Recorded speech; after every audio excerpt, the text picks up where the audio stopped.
You've been practicing scales maybe for years, maybe for a few months, maybe even just for a few weeks. But I bet either way, it's felt like a chore, something you have to do before your real playing begins. But today, I want to show you a scale is not a warm-up. It's a complete musical world. It's a guide to exploitation, iteration, creation, and your best improvisation. And you've been sitting on a gold mine without knowing it. Does your scale practice feel disconnected from your actual playing, like two separate activities? First, I run this, and then, I can finally play something that is enjoyable. Have you heard about modes, but felt like they were too theoretical or too advanced or just too darn involved to really be useful? Wouldn't you agree it could transform your practice if your scale work directly led into the melodies that you want to play, the pieces that you love, and improvising, so that every scale and scale exercise was building towards something you could use musically right away?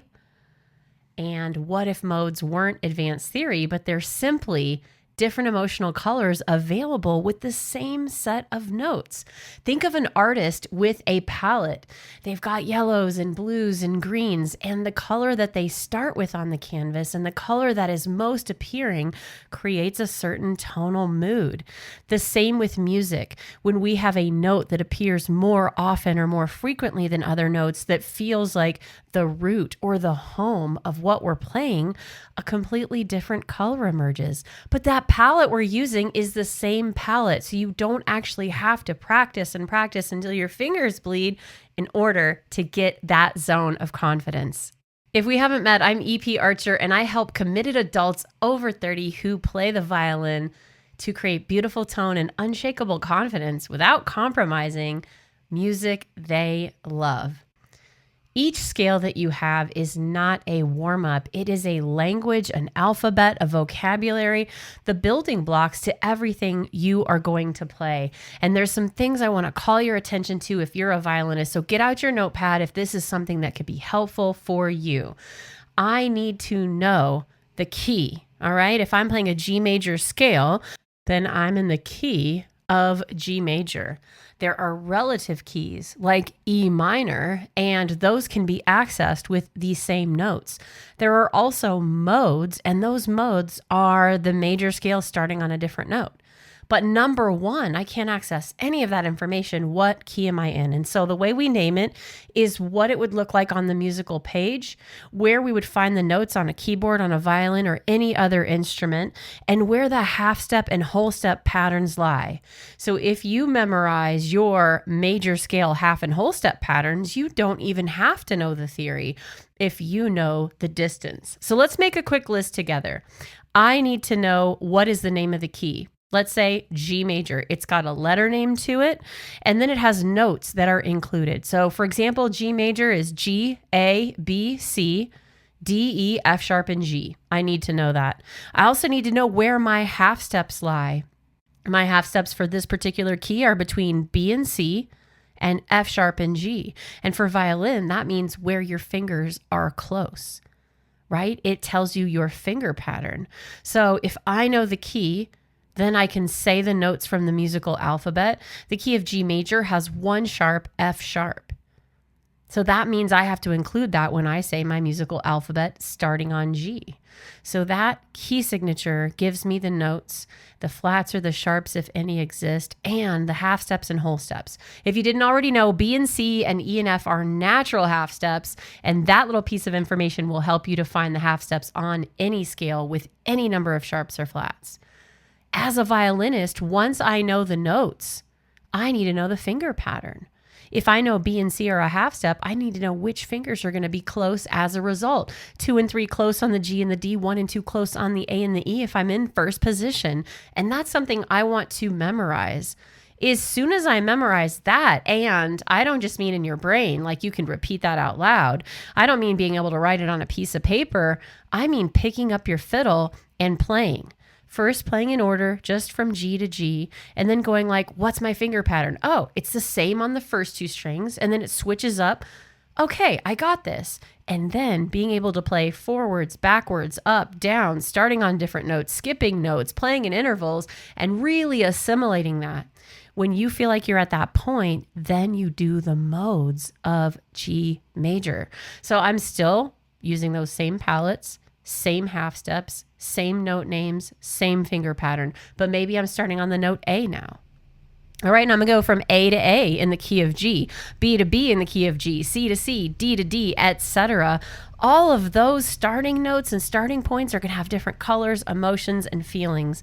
And then I can play my intervals and my exercises, my iterations, my melodies, and my patterns with those modes.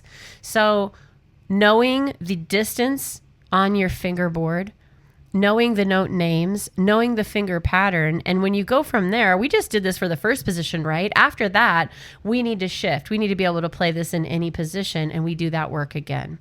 If you want to start simple, start with a key you've already played in. You already know the notes. You already know some pieces of music, and start picking it apart.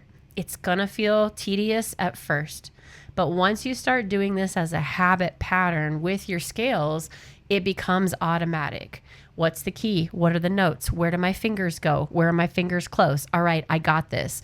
And for some key signatures for violin and other string instruments, if first position isn't ideal, the finger pattern is going to be a little bit challenging, either physically or memory-wise.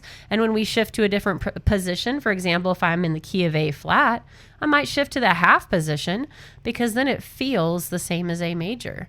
And I could play B flat in the second position, which will also feel the same as A flat and A major in the first. And so it's like having all this extra information can feel tedious and boring, and I don't really want to study theory. I just want to play my instrument. But when you know and understand what's underneath those scales, they are actually helping you to play every piece of music written in that key, to do everything that you can do using those notes.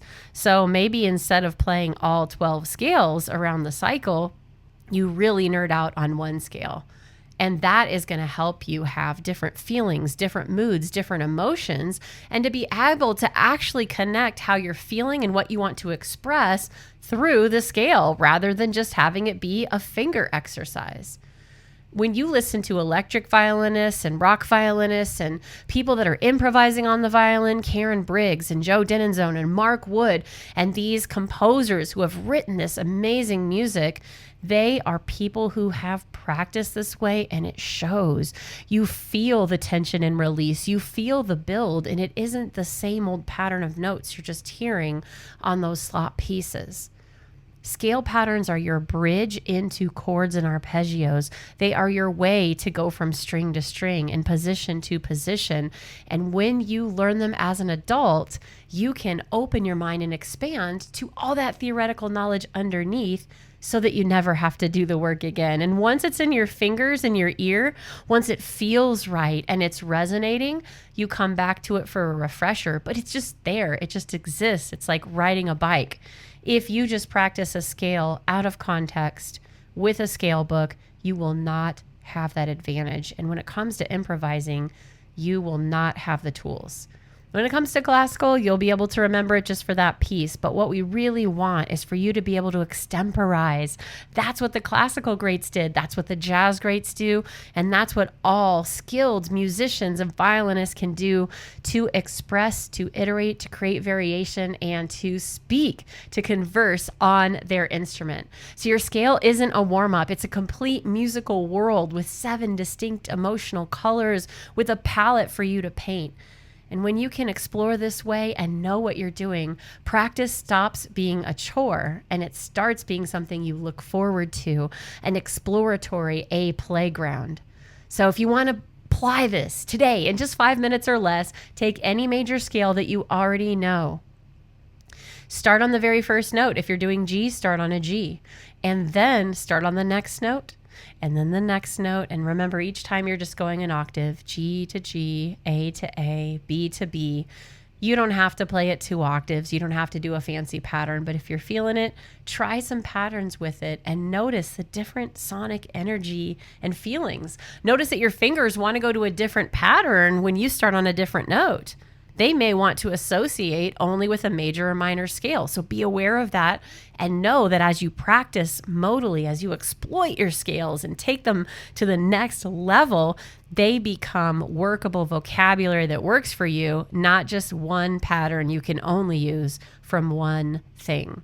I'd love to hear what your favorite modes are. So if you try this and you find that starting on a certain note of the scale feels really great to you, I have a student whose favorite mode is Phrygian. And once she discovered that, she writes music in Phrygian. She harmonizes differently.